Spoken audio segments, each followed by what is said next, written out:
एकदा देशातल्या या निकालासंदर्भातल्या चर्चासत्राकडे वळूयात। धन्यवाद अंकिता या सगळ्या तपशिलाच्यासाठी। पटकन आपण आकडे पाहतोय स्क्रीनच्या वरच्या बाजूला तुम्हाला दिसते ती बंगालची आकडेवारी आहे।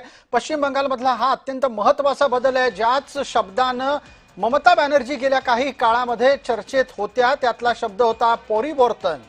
हा परिवर्तन शब्द आता त्यांच्याच विरोधात गेलेलं दिसतंय। बंगालातली परिस्थिती आहे, भारतीय जनता पार्टी 125 आहे आणि तृणमूल 121। आपल्याला स्क्रीनच्या दुसऱ्या बाजूला जो आकडा येतोय तिथेही लक्ष द्यायचंय। आसाम, पुदुचेरी, तामिळनाडूतले आकडे आहेत। तामिळनाडूमध्ये चमत्कारिक पद्धतीनं टीव्हीकेनं सगळ्यांपेक्षा जास्त आकडे घेतलेले दिसतात।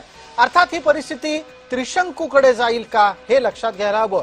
पुदुचेरीचा आकडा आहे, अपेक्षेप्रमाणे भारतीय जनता पार्टी आघाडीवर आहे। पुदुचेरीच्या नंतरचा येणारा तपशील आपण पाहणार आहोत। आसाममध्ये अपेक्षेप्रमाणे भारतीय जनता पार्टी आघाडीवर आहे आणि अपेक्षेप्रमाणे भारतीय जनता पार्टीची आघाडी तिथे स्वबळावर सत्तेत येण्यासाठी पुरेसा आकडा मिळवताना दिसतेय।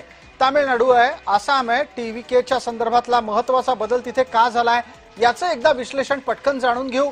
माधवराव आपल्या सोबत आहेत, बंगालच्या पलीकडे जाऊन तामिळनाडू मधल्याही विषयावर ते आपल्या सोबत बोलतील आणि त्याच निमित्तानं टीव्हीच्या स्क्रीनवर आता आपल्या सोबत माधवरावांची प्रतिक्रिया येत असताना आपल्याला स्टॅलिन आणि टीव्हीकेचे सर्वेसर्वा आत्ताचे यांची दृश्य दिसतील। माधवराव, मला आपल्याला विचारायचं आहे, तामिळनाडूमध्ये लोकांनी एका स्टारला, एका चित्रपटातल्या नेत्याला का निवडलं असावं? तामिळनाडूच्या राजकारणावर चित्रपट कलाकारांचा प्रभाव प्रचंड आहे। आपण गेले जवळजवळ 50-70 वर्ष तर बघतोच आहोत। ते राजकारण त्यांच्या भोवती फिरत राहतं।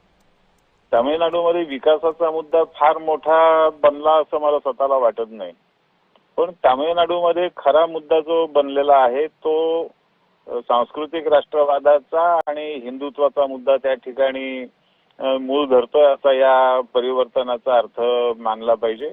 कारण गेली 3-4 वर्ष मी एक निरीक्षण करतोय, तामिळनाडूच्या वेगवेगळ्या शहरांमध्ये हिंदू भजन करणं, हिंदू समारंभ करणं या सगळ्याचा एक नवा प्रवाह सुरू झालाय आणि ते उघड म्हणजे तुम्ही जर युट्यूब कधी तपासलं तर चक्क मराठी अभंग गात रस्त्यावरून फिरणारे समूह आपल्याला पाहायला मिळतात आणि त्यांच्यावरती गर्दी असते। माधवराव, आपण म्हणताय तामिळनाडूमध्ये मराठी अभंग गायले जात आहेत? हो, अगदी उत्तम। आणि तुम्हाला त्याचे अनेक युट्यूबचे संदर्भ मी पाठवून देईन की जे लाईव्ह आहेत आणि त्याला प्रतिसाद आहे प्रचंड। या सगळ्या बदलाची नोंद आपल्याकडे दुर्दैवाने घेतली जात नाही, पण तामिळनाडू मधल्या सर्वसामान्य जनतेची मानसिकता बदलते। आणि दुसरं, त्या भागामध्ये हिंदू देवळांच्या बाबतीत द्रमुकने जे उद्योग केले आणि त्यांच्यावरती ज्या पद्धतीने त्या मंदिरांचं शोषण करण्याचं काम चालवलंय त्याची सुद्धा एक सुप्त प्रतिक्रिया जनतेच्या मनामध्ये होती, ती हळूहळू वाढत गेली। त्यामुळे सगळं एका अर्थाने तामिळनाडू मधला हा एक खूप मूलभूत बदल आहे। गेल्या म्हणजे मला स्वतःला असं वाटतं की गेल्या 100-1 वर्षामधला हा सगळ्यात मोठा बदल हा तामिळनाडूच्या मानसिकतेमध्ये व्हायला सुरुवात झाली। माधवराव, माफ करा, थांबवतो, नवा तपशील येतोय। नवा तपशील आपल्याला घ्यायचा आहे, पटकन अंकिता जाधव। पश्चिम बंगालमध्ये भाजप 125